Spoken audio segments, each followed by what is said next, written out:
Hey you guys!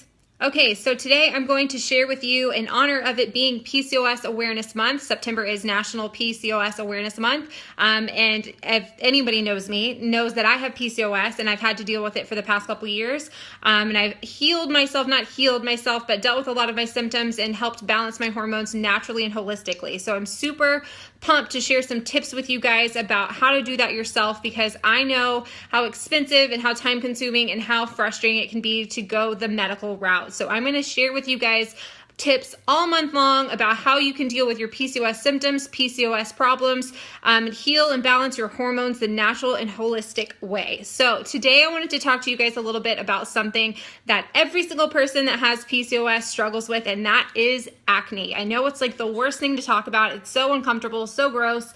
No one really wants to talk about it, but we're going to talk about it today because I'm going to tell you exactly how you can do certain things today to help heal your face and heal your acne so it's not becoming an issue. A lot of us have hormonal acne that have PCOS, and it's right here, right? So this is normally where hormonal acne pops up. Here's the thing, you are wasting money if you're going and buying a ton of over-the-counter treatments, if you're buying, like the Rodan-Fields, which I think Rodan-Fields is a great company, don't get me wrong. But when you have PCOS and you have hormonal acne, if you are just treating the top, if you're just treating the face where the acne is happening, you're not treating the problem. We've got to look at what the real problem is, and that is the hormones being all out of whack. One thing that you can really do immediately that's going to start showing up on your face is eliminating foods that cause inflammation in your diet. Because when you are eating those inflammation foods, it's messing with your hormones even more. It's messing with your gut health, and it's going to show up on your face. So one of the number one things that you can do is start cutting out those foods out of your diet.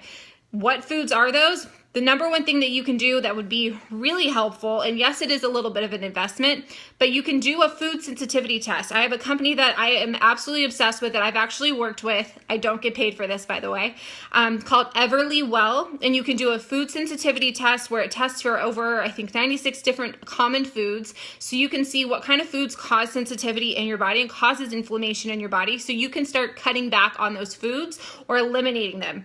There's also a lot of common foods that we eat every day that cause inflammation, like dairy is a huge high inflammation food. Whether you are lactose intolerant or have a dairy intolerance or not, dairy causes inflammation in your body. Dairy is something that causes a lot of phlegm in our body, which is disgusting, but it does. And it causes, our gut health to be out of whack. It causes a lot of inflammation. Grains can cause it. Gluten can cause it.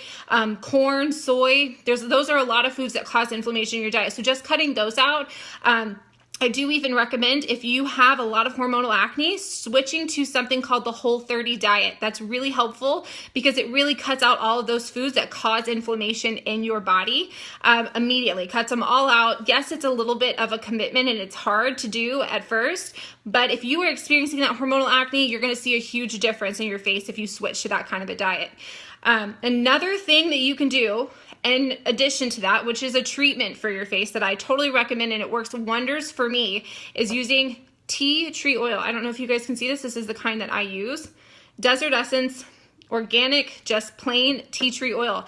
It is not like a treatment. It's not a face wash with tea tree oil. Don't do any of that stuff. Don't buy the fancy this cream with this face wash with this stuff that has tea tree oil in it. Just get the plain, organic, whatever, non-GMO, perfectly pure tea tree oil. What I do is I mix a drop or two of that with my face wash at night, just at night, and I wash my face with it. It's a little drying, so I don't do it more than just once at night.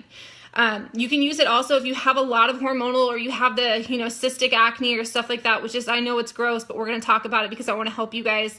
You can use this as a spot treatment. So take a little Q-tip, dip it in the oil and put it exactly right on where the acne is, and it will dry those suckers out so fast. And you can do that twice a day, once in the morning and once at night. It does have a little bit of an odor. It is a strong smell, but it's worth it, you guys. I'm telling you, it will clear up your acne like crazy. It is drying again, so you definitely want to use a moisturizer as well. But those are my tips today for PCOS and acne, something that we all struggle with PCOS. Like, it's the worst thing ever. I think it's probably one of the worst things that comes along with PCOS is the amount of hormonal acne that we get, because it's embarrassing. We hide behind it. We put makeup on, which just clogs our pores and makes it worse. So it's definitely something that you want to address because it's going to just boost your confidence if you can get it under control. So if you guys have any questions about PCOS, I'm going to be going live all month long since it's National PCOS Awareness Month. I will be going live on my business page all month long, sharing tips, tricks, recipes, everything when it comes to balancing your hormones, balancing or fixing your PCOS symptoms, stuff in general with PCOS and balancing your hormones. I'm going to be bringing you tips all month long for that. So if you have PCOS or you have a hormonal imbalance and you have any specific questions, send me a message. I would love to do a video really directed on what you want to talk about or something that you're interested in. So send me a message with whatever question you have and I will gladly do a video for you. But other than that, you guys, I hope this helps you. I hope this helps anybody with PCOS who is struggling. But other than that, you guys, I hope you have a fantastic Tuesday and I will talk to you next time. Bye, guys.